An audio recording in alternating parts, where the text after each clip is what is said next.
This is Brian and Andrew from MarkSpace with a new Intellivision emulator called Argon. We started the project about 2 years ago. Some of you may have seen us at PRGE. We'd intended to be doing a booth and showing it this year in October, but well, we all know how that went. So let's talk a little bit about this. What exactly is Argon? Well, it is our project to bring all of the 70s through 90s cartridge-based console games to modern devices. We've started with Intellivision, Atari 2600, Vectrex, Coleco, and Atari Lynx. But over time, we're planning to bring all the cartridge-based systems of the 70s through the 90s.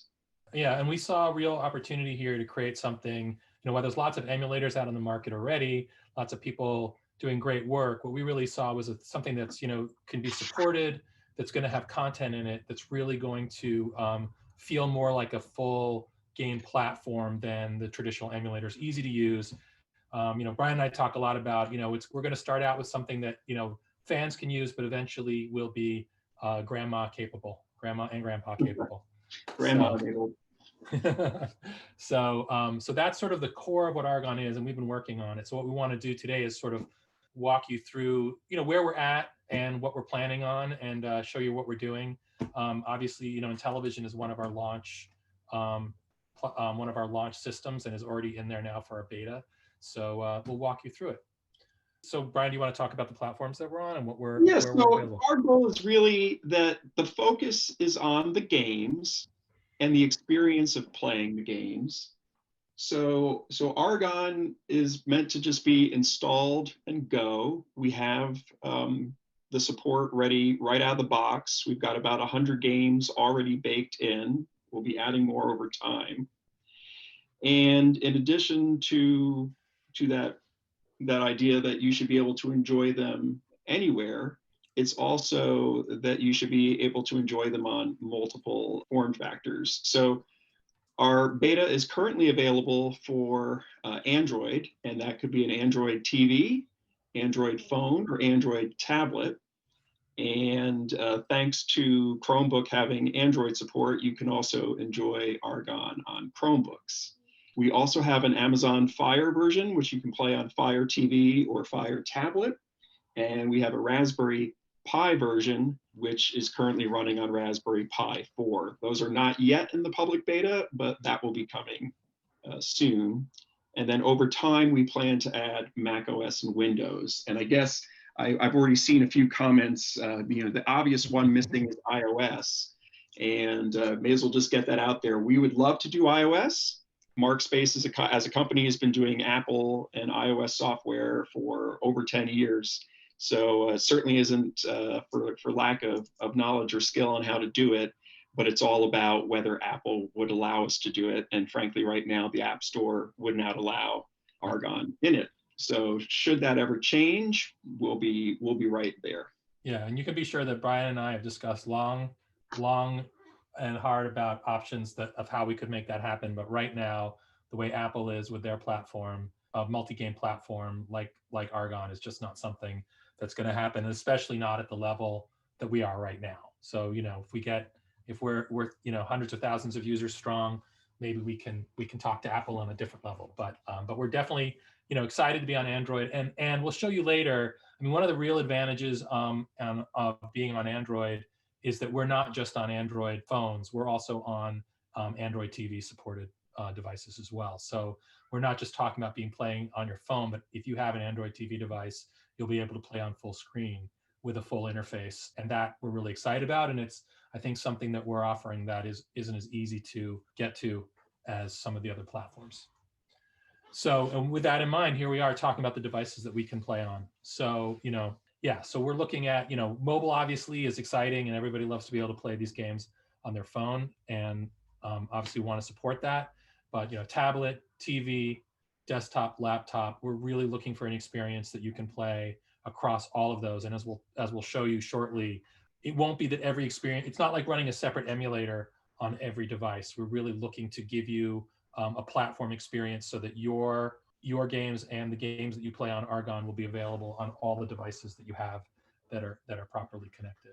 So these are the I think we discussed it already, but these are the platforms that will be compatible with at launch. Obviously, Intellivision, otherwise we wouldn't be here.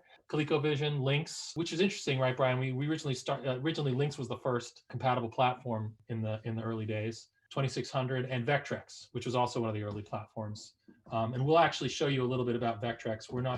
We've got some surprises and some fun stuff with Vectrex. I think it's a platform that's been sort of underrepresented in the past, and we've been able to do some pretty cool things that we'll show off a little preview of in a couple of minutes. And then after that, NES. It's interesting with NES because Nintendo can be a little aggressive when it comes to emulation, but there's so many great games on that platform, both back from the past and what's being created now, that we're really excited about getting some of those games available on the platform, especially the indie homebrew stuff. And then Atari 7800. Brian and I actually when we were much younger men, we were Atari fans together. So the Atari computer, Brian's coded games for it. Brian and I both had an 800 when we were kids.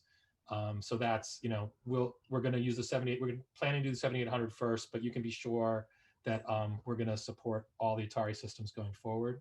And then Sega Master System, which, is a fun system that has some games on it that we're looking to get out there. And then we'll see. As we said, our plan is over time to bring all the cartridge systems through the 90s on board to the Argon platform. Brian, you have anything else you want to say about that before I move on? No, I think that covers it pretty well. It's, internally we're always like, oh, which one should we do next? Which one should we do next? So there's just not enough hours in the day, but we'll get there. We have a bunch of different things. I mean, a lot of it is, we are definitely here to support modern homebrew and indie development for all these platforms. So for us, a lot of what our roadmap is being defined by what opportunities we see to put modern games on the classic platforms. All right. So yeah, the other thing is that because we're looking to be a fully supported platform. It's not one of those experiences where you bring up the emulator and you have a blank screen and a question mark floating above your head. We really do want to offer fully supported play here. So we are promising that we will support, most of the major controllers and, other devices as well. So it won't just be plug and pray. We'll be supporting and definitely a wide variety of Bluetooth devices. Yeah, pretty much anything that Android supports natively will pick up. So you can have some pretty fun combinations, like I've used a keyboard with my phone, or you could use a game, use a PS4 controller with your tablet. So pretty much it's all plug and play, and we're supporting everything that supports the Android Bluetooth or USB standard. And some of those will be out of the box support, but others, we are testing as we're going along. And especially through the beta and the early launch period, obviously we want to get as much user feedback as possible about what people want and what's working and what's not working. So you won't just be left high and dry, and you won't be left waiting for weeks or months to see if the device that you want is going to ever work on the platform. I mean, the answer may be no occasionally, but we are going to try to give as many yeses as we possibly can. Here's something we really had a lot of fun with. I guess the technical approach that we've taken here is that we want the game experience to be more, perhaps, as your mind's eye remembers it, than maybe the reality was. So we've embraced the fact that we're an emulator, and we've been adding and enhancing where we can. So one of the more fun ones we have done for Intellivision, as well as other monophonic systems, is we actually are doing a simulated stereo. So if you play some Intellivision games, especially those using the extra sound chip of the ECS, and you put some headphones on, you'll be pleasantly surprised to hear the sound in stereo. And then there are some other features that you might expect, such as pause and resume, but maybe one you might not expect would be that we have a cloud autosave. So if you save a game on one device, you would be able to then resume the game on a different device. Yeah, and we're still open to the stereo and you'll see some graphic stuff that we're doing as well, is just the beginning of what we're doing. We're excited about seeing what we can do with these platforms. And obviously, we'll be offering the sort of the core basic classic experience as best and as close as we can create it without sort of getting too far into the weeds. We were joking a lot around about the fact that people are trying to simulate the dust and the buzz of Vectrex. We may not be going that deep, but definitely in terms of adding features, modernizing games, updating sound effects, stuff like that, we're open to playing around with that stuff as long, on top of the standard experience. But as you crack open these game systems and start to look at how they did things and what they did, there's a lot of really interesting opportunities for, adding modern features onto classic games. And for some people, that'll be the way they want to play. And for some people, it'll just be a fun little way to add some special effects to the classic games they already have. Yeah, well, and down the pike, we've been working on APIs for indie developers such that if they're open to recompiling their games, they could actually take direct control, for example, of the graphics or the sound. So whereas we have our own algorithm for doing stereo, if a homebrew developer were open to recompiling, then they would have access to being able to set the panning directly. And we've architected that in such a way that it would be a no-op original hardware. So you could have one binary that when it's on Argon is Argon enhanced. So that's not in the current beta, but that's on our short-term roadmap. Yeah, we really want to be out there, especially in the next couple of years as we're launching this. Really, we have a lot of love, and we want to show support for the indie development community across these platforms.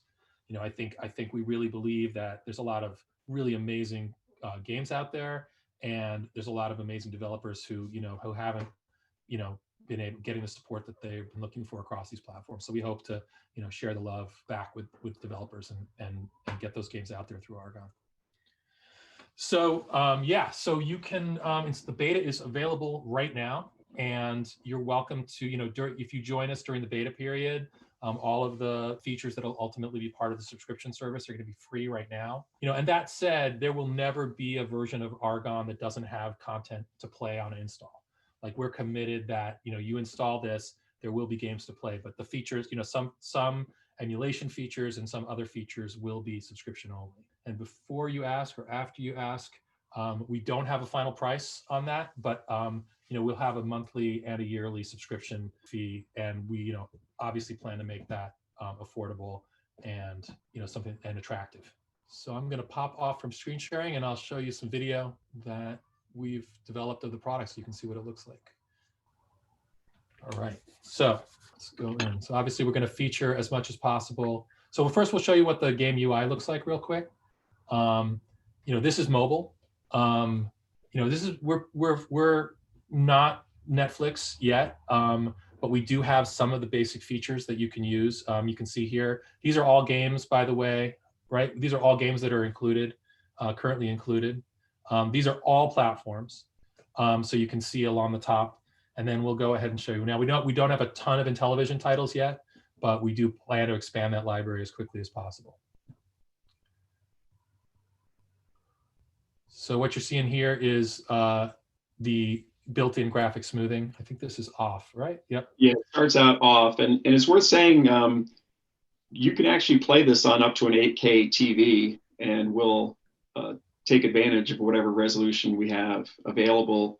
It's probably more pertinent at the super high resolution on Vectrex. Playing vector games at 8K is pretty awesome. Yeah, and we've done some work especially for, so we'll see now, we're going to turn on, and you can see these are some of the features we already have on here. Those are some Vectrex features. So now you can see this is the smoothing being turned on. So yeah, and this stuff looks great on the big screens. It's really fun. I mean, it's a little weird, I have to say. The first time I started playing these games on, for PRGE last year, we had a 65-inch set, and it's a different experience to start playing these things on these games on the big screens, but it's an awful lot of fun. All right, so this is what we call our better than ever features, where all that stuff I was talking about before, where we add a little zazz to the old. I thought I cut that. The little zazz to the old games. So we're using here Beluga Dreams, which is another indie game. And so this is the standard Vectrix version with all the features turned off. So this is just our basic Vectrix emulation running here that you can see. We joke that it's Flappy Whale.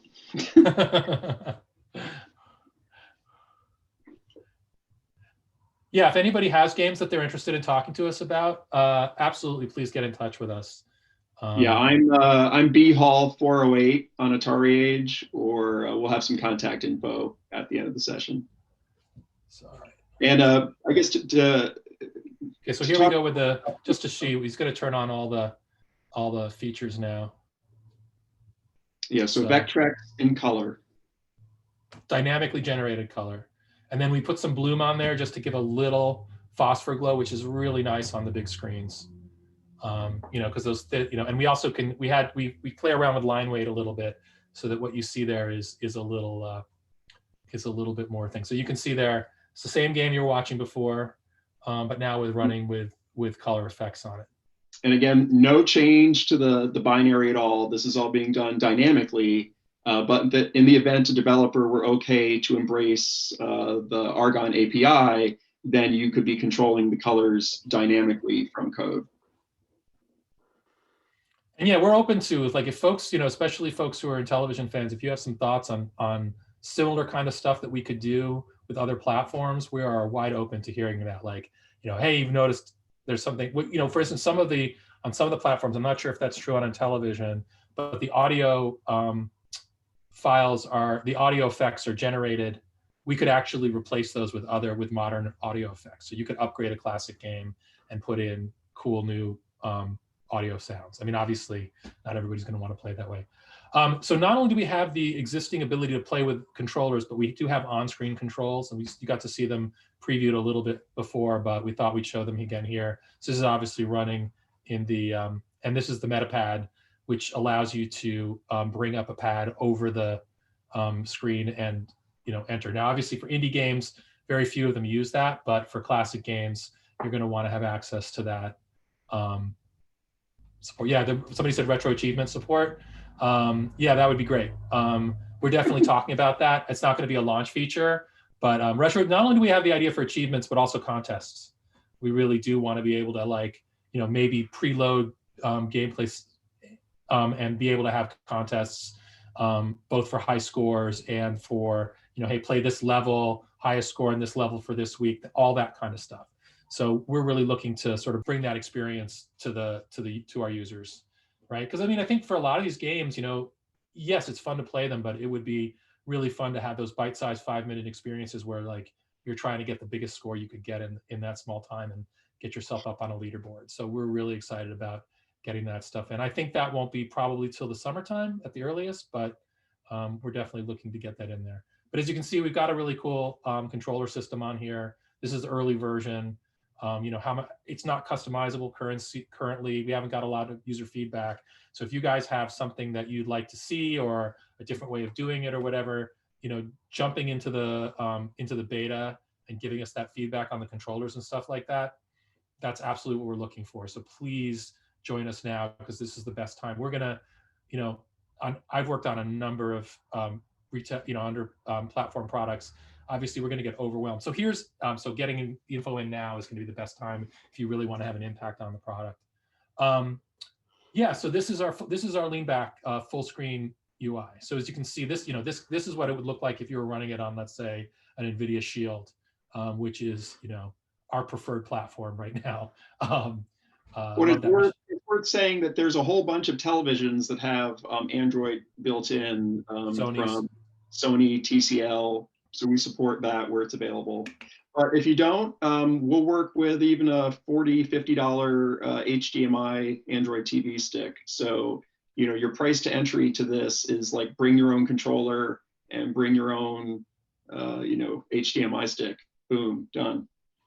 Yeah, and then once we're supporting Amazon Fire Stick, it could be very, very cheap for you to get on board here. So yeah, so we just want to show more gameplay. So if anybody has any, are we in the gameplay section now? if anybody has any more questions as we're going, please feel free to throw them in there. Yeah, somebody's saying high scores and rankings. Yeah, we definitely want that. I mean, obviously ranking systems are always interesting because, how often do you refresh them? Who gets to be the all-time winner, right? All that kind of stuff. But we're committed to making sure all that stuff will appear here. I'm really excited about the idea of a classic game platform. And, again, this is not a streaming platform, right? This is an emulation platform. So everything that you'll be playing is going to run on the devices that you have. You're not going to have any problem with streaming, with with loading or unloading, or somebody else watching something in the other room, or your games eating up all of your your monthly bandwidth, any of that kind of stuff, right? These are running on your machine, and then with the Argon account and in the beta, you'll actually be able to bring your library onto this. And we're going to also offer Google support. So if you can make your library available in Google Drive, you'll be able to have a portable library across all your Argon-enabled devices. Somebody's asking about the Super Game module, Brian. Yeah, I don't know when we want to take the questions. I can just dive in. So we do support SGM on Coleco, and in fact, we also support the unlimited sprites of the F-18. So we went pretty much all in on Coleco and gave it the same treatment that we gave to Intellivision, which is for Intellivision, we've done what we were talking about on Atari Age Intellivision Programmers Forum as ECS Lite. So we do the second sound chip of ECS, and we do the extra memory of ECS. At the point we support multiple joysticks, we'll be supporting the multiple game controllers of ECS. The one thing we don't intend to support with ECS is the keyboard and computer side of it. So not initially. Yeah. Eventually we will be, we are talking about doing, as we said earlier, supporting classic computer systems, but not today. So the other thing that we were talking there, and I'll leave. So if you want to check it out, you can go find us directly on the store on Android, but also you can go to playargon.com and you can find where to load it from there. So I just want to quickly say, like game saves, you'll support your exact position, and the game saves will be available across devices.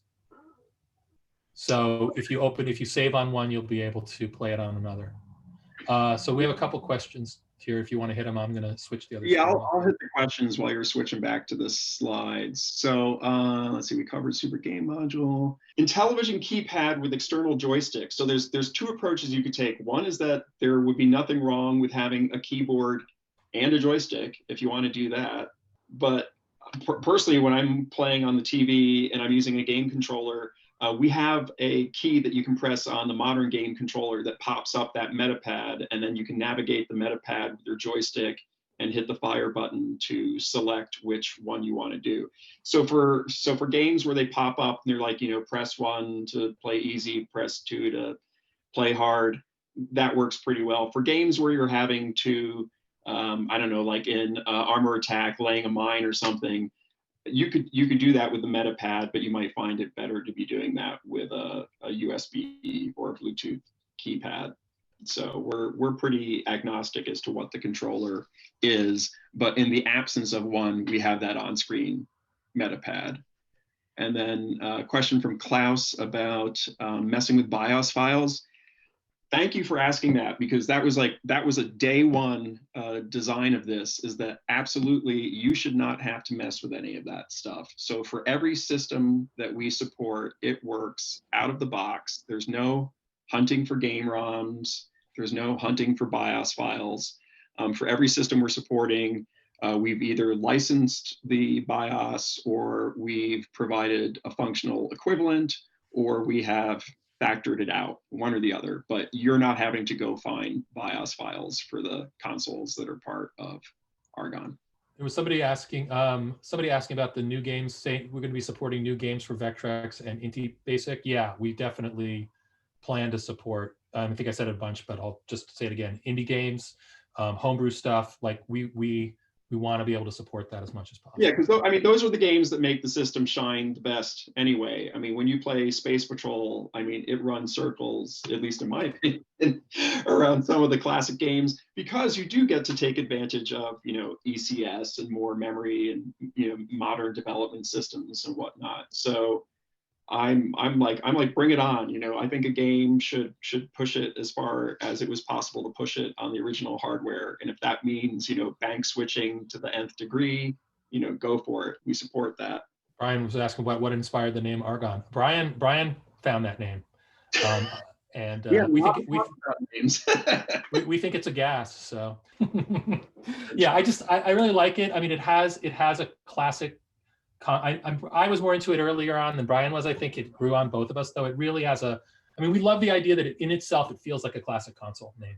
You wouldn't be surprised, and it's the console that never was. So we really like it from that feeling. I've been doing a lot of the graphics and generating a lot of the marketing material and stuff, and it's been fun to play around with that sort of feeling of classic and modern together, which for us is really what it's all about. There's so much, what we're saying, like there's so many cool games. There's amazing stuff for the Vectrex, I think, that not enough people have seen, is what I'll say, for these platforms that really make them sing, and we're excited to bring that to people. All right. Well, if there's no more questions, I think we'll call it a day. But hopefully we'll see as many of you show up. We'd love for you to check it out. Like we said, it's all free right now. We really want people's feedback. We're members of the community, and we're excited about seeing how the community responds to this, and we really have an opportunity here to build something, I think, that's really special. So we're really hopeful that we'll join you. Oh, there's more questions.